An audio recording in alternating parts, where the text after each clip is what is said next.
So let's go ahead. I wanted to read this article by Jacobin.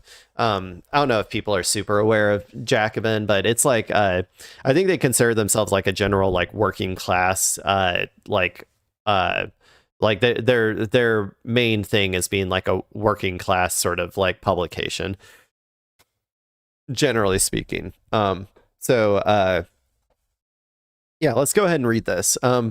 This one interests me a little bit, or like the reason that I chose this is because obviously like I enjoy working out. Well, I shouldn't say obviously, it probably isn't that obvious, but I do enjoy working out. Or as much as one can enjoy working out, I should say. But like, so as a consequence of that, I watch a lot of fitness stuff on YouTube, and that includes a lot of, roided out bozos doing, roid things or whatever. I am very impressed by things like the bodybuilding, like with like enhanced bodybuilding, like how much muscle people are able to pack on to a human is kind of impressive to me. I also try to, like, when I cover this sort of stuff, like make sure people are aware that I do not in any way condone using steroids. I think that if you are going to use steroids, you should do it very safely with a professional and like with a professional advisor. And if you and you also shouldn't even begin to broach that idea in your head until after you are, number one, 25, when your body is like completely done developing. If you take it too early, all you teens out there, if you're watching, it can shorten you. I know that's the easiest way to get you to stop thinking about it. You might grow like 2 to 3 inches shorter if you decide to do it when you're young, by the way. So that's the easiest way to convince people not to do it.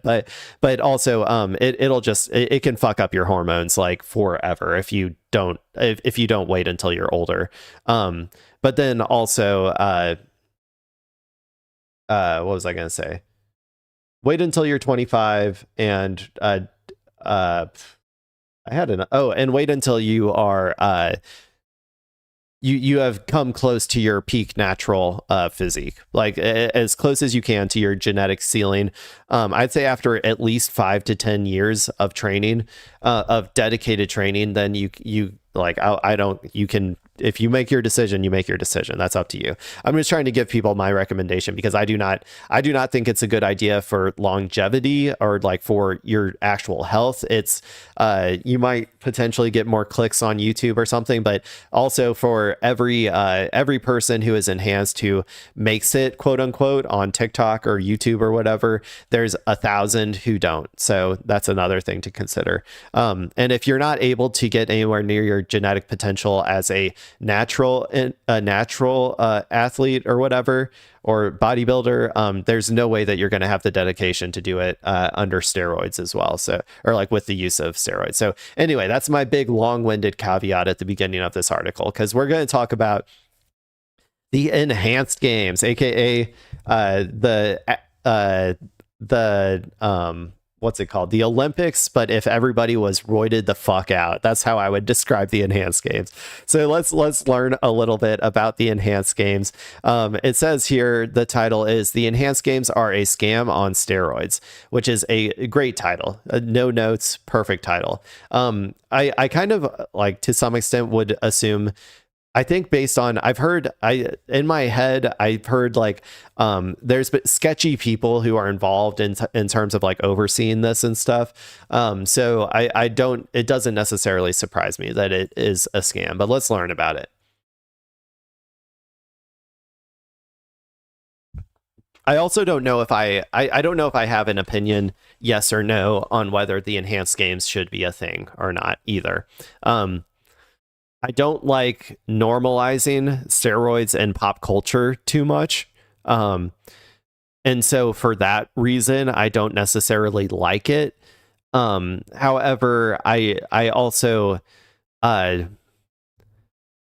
don't know. I also don't, I also do, I guess, find it interesting seeing people who are competing at the top of their field, like while enhanced. I do sometimes find that interesting. So, it's like, it's kind of like a mixed bag for me. But anyway, let's go ahead. Let's read this article by the Jacobin. Enough dilly-dallying. Let's get to it. This is by Dave Bruneck.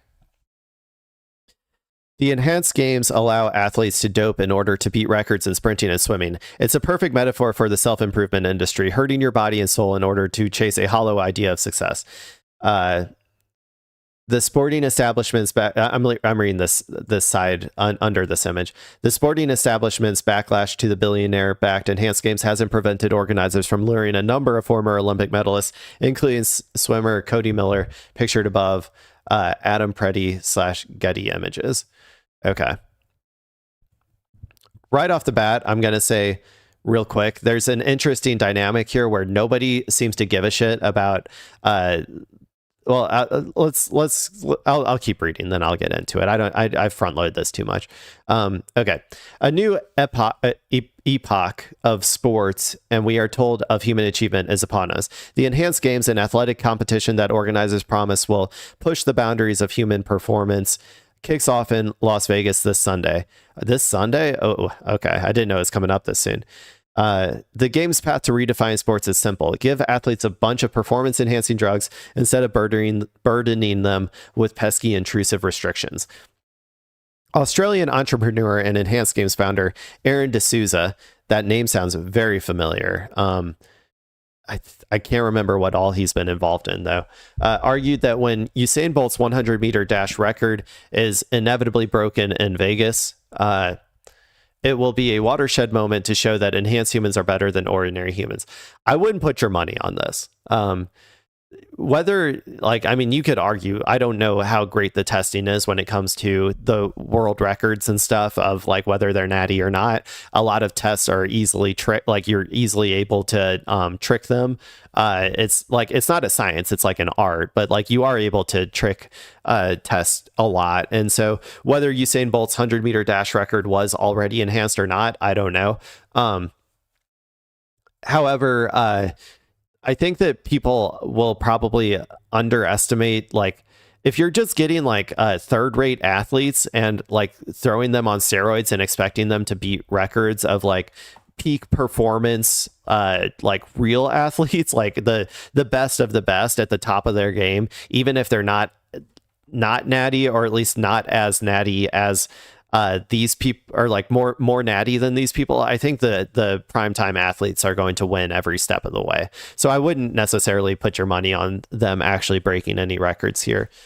Maybe they will. I don't know for sure, but that sounds like hype machine, crypto style hype, trying to hype it up. In this send up to elite human performance, billionaire right-wingers have been kind enough to craft an Ubermensch based on access to steroids instead of just racial superiority. It's selling insight into wider elitist projects, reflecting a modern social Darwinism, rewarding whoever can most effectively scam their way to the top. Okay. I think that I see where they're going with this. They're discussing this as a sort of emblem, an emblem of the manosphere type, do whatever it takes to get ahead no matter what the cost sort of mentality, which I could see an argument that this is in the same sort of mindset. I could see that. And even if watching a bunch of roided out runners, swimmers, and weightlifters presumably break records isn't appealing. Also, weightlifters the powerlifters are already roided the fuck out like crazy. We don't need to see legally that's what I'm saying. They get past the tests. The current weightlifters in powerlifting are roided the fuck out. So break records isn't appealing. The games have something for everyone. or presumably break records. To cap things off, the Killers, a slightly softer choice than what you might expect from what is essentially an elaborate ad for human growth hormones, will put on a stadium-shaking performance. Plus, Brian Johnson, the hauntingly smooth multimillionaire who claims he remains the same biological age despite the passing of time, will provide TV commentary. Oh my God, dude. That is going to be the worst broadcast I could ever imagine. Tyler or Brian Johnson he is not a charismatic person. They should not put him on TV. Put me in, coach. I'll commentate for it. This middle finger to established sporting events like the Olympics is also a vehicle for backers like Peter Thiel. Okay, the worst of the worst is being involved in this. Donald Trump Jr., German biotech billionaire Christian Angermeyer, and Saudi Prince Khaled bin Al Saud, dude. Oh my God. Yeah. Okay. This is the exact same group of people who are invested in like crypto, AI, Palantir, like the general, like basically just like every Epstein associate you have ever known seems to be involved with this. So not a good sign. They plan to walk the tightrope between transhumanist freaks leveraging the bleeding edge of scientific research to live forever and vaccine skeptical chuds who think the idea of alarmingly swole dudes lifting really heavy stuff would be, well, sick. There is a very big dichotomy here inside of their brain that I don't quite understand, where they are like, like blatantly, like they're vaccine skeptical, and yet they're at the same time injecting themselves with unlimited amounts of chemicals to try to be like peak swole. That is a very fun juxtaposition to think about. Double think, as it was mentioned in 1984, is important, I guess. The enhanced games stand out even now that nearly everything feels like a scam shielding itself behind a publicity stunt. The games advertise a range of science-backed supplements recently launched by Enhanced, a healthcare company spun out of the athletic competition. This might be the most extreme step in the trend of the ultra-rich dabbling in pharmaceuticals, selling a dream of eternal youth and virility while simultaneously flooding the tech platforms they also own with misinformation. I'm so happy that everybody dies, man. I mean, that might have come out of nowhere if you don't know what I'm thinking in my head right now. But all of these billionaires, man, they just want to live forever. The great equalizer in life is that everybody fucking dies, and they're no exception. And that makes me so happy. That makes me so happy that these people are going to die, get buried, and maybe not get forgotten because of the amount of influence they were allowed to attain. But they have to die like everybody else. And I think that terrifies them, and it makes me very happy. Anyway, barely obscured behind the flashy farce of the games is a society increasingly dominated by tech finance. It is pushing a muddled, dangerous approach to self-optimization as billionaires mask their disdain for humanity by pretending to improve it. I mean, that's a pretty good assessment in my opinion. Way to go, Jackman. Struggling to keep pace is the next title of this section.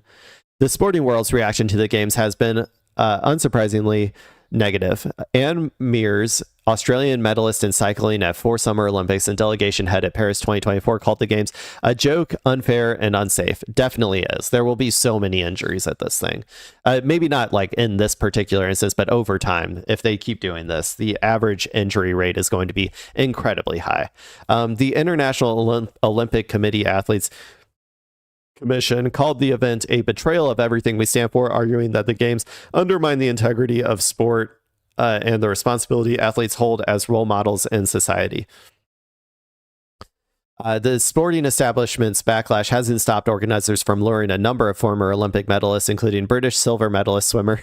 Before I read this sentence or this paragraph, how many of these do you think are going to be gold medal winners? I'm going to guess it's going to be a big fat zero, because I think that the only people that they're able to get will either be people who didn't actually win the gold medal and still feel like they have something to prove, or people, if they did win a gold medal, are old and unable to still get that same sort of glory in the real, or like in the actual Olympics anymore, and are looking for a way to, gain that glory back or something. But anyway, let's finish reading the sentence.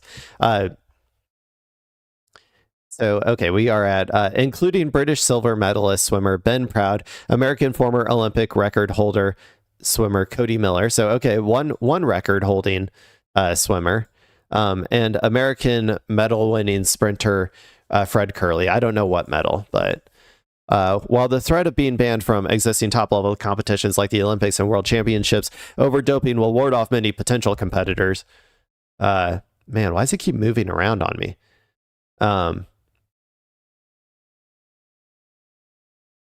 Where was I?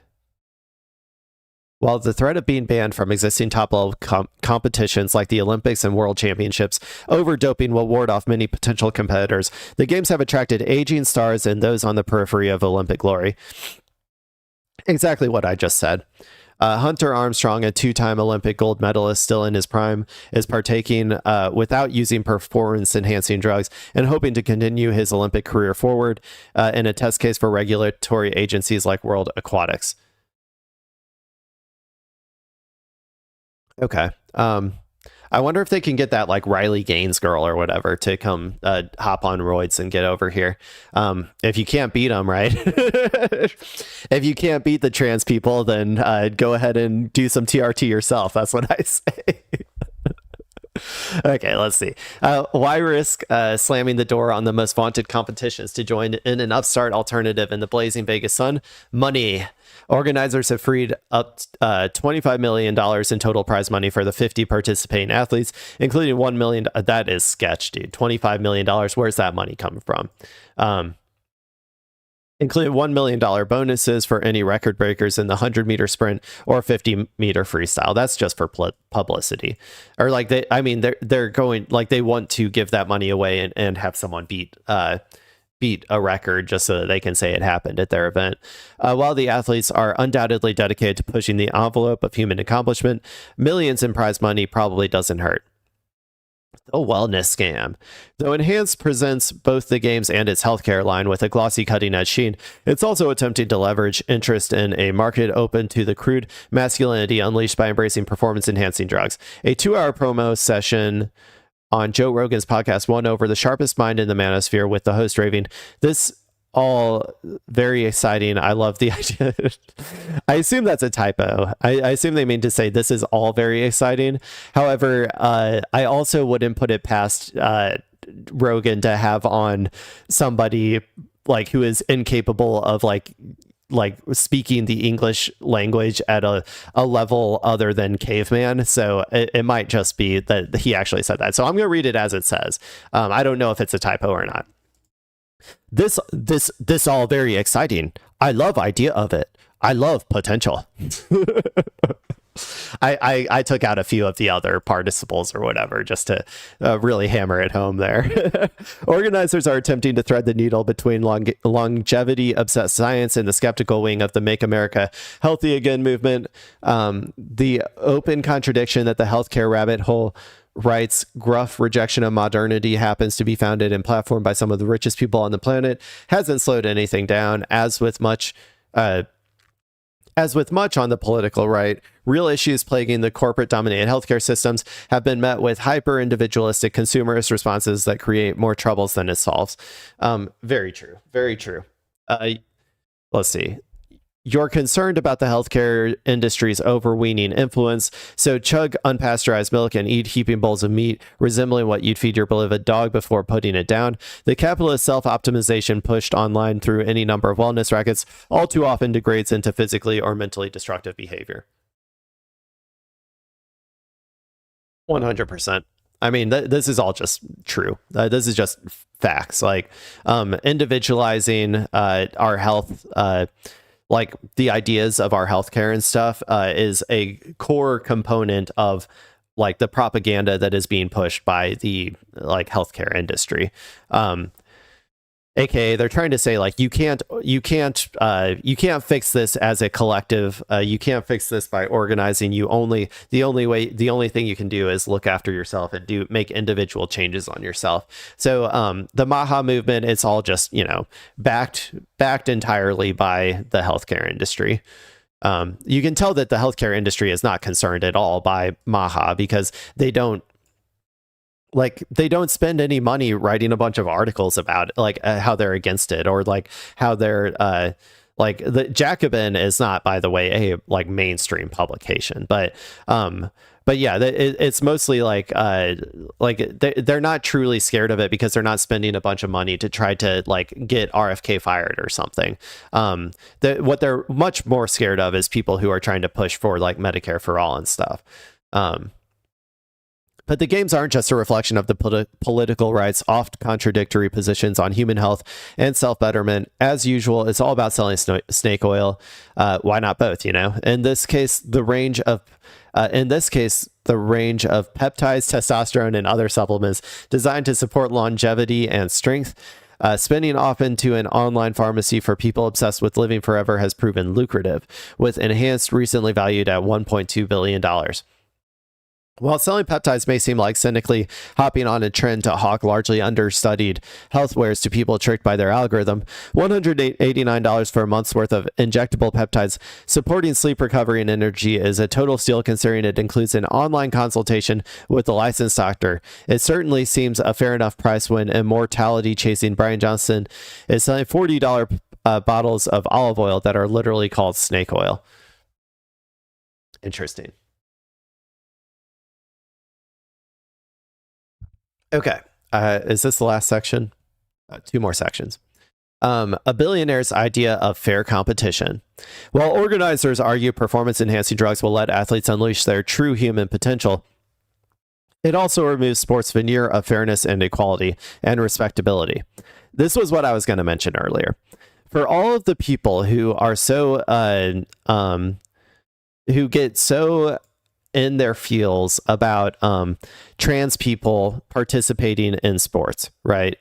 Like about the fairness, right? The fairness of trans people participating in sports. I do think that this is like an example where it's like an obvious unfairness in this regard, because it's like whoever has the most money and is able to afford the most like the best drugs and the best people to administer those drugs is probably going to, like, I guess, have an advantage of some sort. But also there's I guess there's that natural advantage in like any sport anyway, of whoever has the most money and is able to cheat the system as like the best they possibly can also win. So I don't know, maybe that's not a good argument, but it is funny that I just don't think that anybody really cares about this, because it's not, in my opinion, they don't care because it's not politically able to be weaponized in any way. In the same way, nobody cares about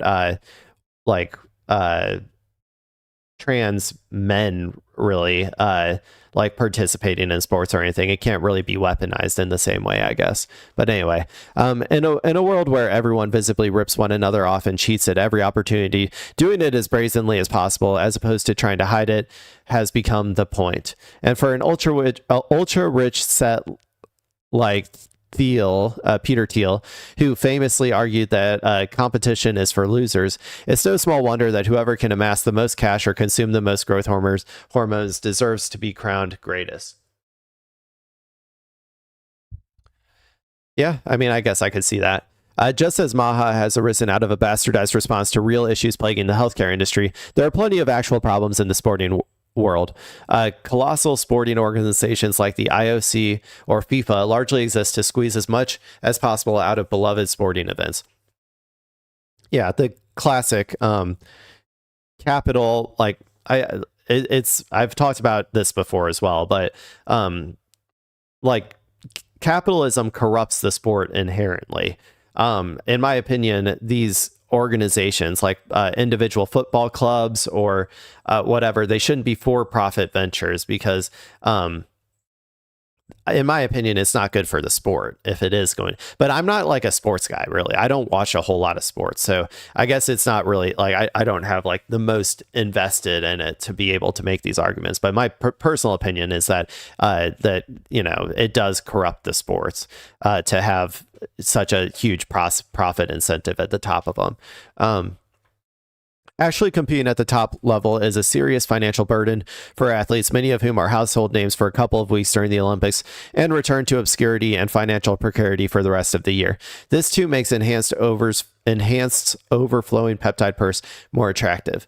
And while openly taking steroids has obvious ramifications for competitive fairness, high-profile controversies around doping from the Olympics to cycling feel a sense that many athletes are likely doping anyway. That's what I was saying at the beginning.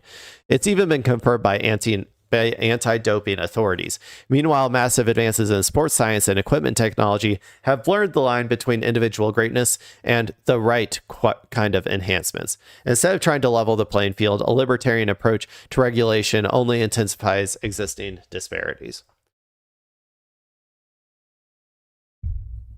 Yeah, I mean, I guess to some extent. It also opens up a new set. This is one of those things though. Like I don't know what the real solution is. I mean, I personally think like you could just have leagues of like competition levels potentially, but the top league would be the most the one people care about the most, I suppose, which is kind of to some extent already what happens. But yeah. It also opens up a new set of ethical questions around participant health. While the long-term ramifications of pumping yourself full of steroids and supplements aren't yet completely clear, and the games market themselves as being under tight scientific and medical supervision, a wide array of institutions have sounded an alarm about serious health risks to athletes. The World Anti-Doping Agency has called the enhanced games dangerous and irresponsible, while researchers at the University of Birmingham found that performance-enhancing drug use can have unpredictable, potentially life-changing, or even fatal effects. Yeah, I mentioned a lot of that as well at the beginning. This is where Thiel sets transhumanist obsession. Sorry, let's start over. This is where the Thiel sets transhumanist obsession degrades into anti-humanism. I do think that is the case. The reason that these people are so obsessed with this advanced games thing or enhanced games is that same sort of transhumanist ideology of essentially like wanting, well, like I said before, death comes for us all, and that terrifies these people. And so they're trying to like I think they're trying to blur the line between life and death, because one day they're hoping that they can have the technology to escape death in its entirety and live forever as some sort of computer or something. And I think that's kind of why they're obsessed with this idea of like breaking through past like humanity or whatever. And I do think it does essentially boil down to anti-humanism. The guy who struggled to articulate whether humanity should endure clearly doesn't care about any humans beside himself. If hawking a bunch of drugs, he'd probably never take shaves. If hawking a bunch of drugs he'd probably never take, shaves years off competitors' lives, he couldn't care less. What embodies freedom more than the ability to choose to pump your body full of poison for the chance to win a lot of cash? Organizers have managed to sell the idea that humans may indeed be able to live forever, despite it being fairly clear they only think this could or should be possible for certain sets of people. Using athletes as lab rats, regardless of what it means for their health, is par for the course for some of the most cartoonishly evil guys on the planet. Definitely. Okay, sporting scams for a scam society, the last section. In an increasingly inequitable society with eroding social mobility, sports stood as one of the last bastions of meritocracy. The rich freaks are trying to ruin this too in a way that fits with how they've shaped the rest of our lives. There's no longer any shame in scamming your way to the top. It's better to show it off, from Donald Trump's pump and dump insider trading empire to an increasingly speculative global economy. It's no surprise that the billionaires that have brought us this era have no moral or competitive qualms with openly cheating. It's what makes them elite, and they reason. Anyone who doesn't take the opportunity to do the same deserves to fail. Far from just a weird curiosity, the enhanced games reflect our overlords' ideas of achievement in life. If you don't like it, you'll be left behind like the rest of the plebs. I fundamentally do agree with that. that and this is why capitalism is not a sustainable system. It is a least common denominator. It encourages the worst of humans. It encourages people to be as greedy as possible, and it tries to tell people that this is as good as it gets. Dream bigger, people. We can live in a better society that isn't dictated by a bunch of pedophiles living at the top of our society, deciding like who lives and dies like on a daily basis, right? We don't have to live like this. There is a way to organize a better, more equitable society, especially as technology improves and we get more productive capability and there's less need for humans to work on the whole. Like we're able to accomplish more with less energy and with less time. We can all enjoy the fruits of those productivity gains in a much better way. I liked this article a lot. I think that it was pretty good. I think that I agree. I think that they made a good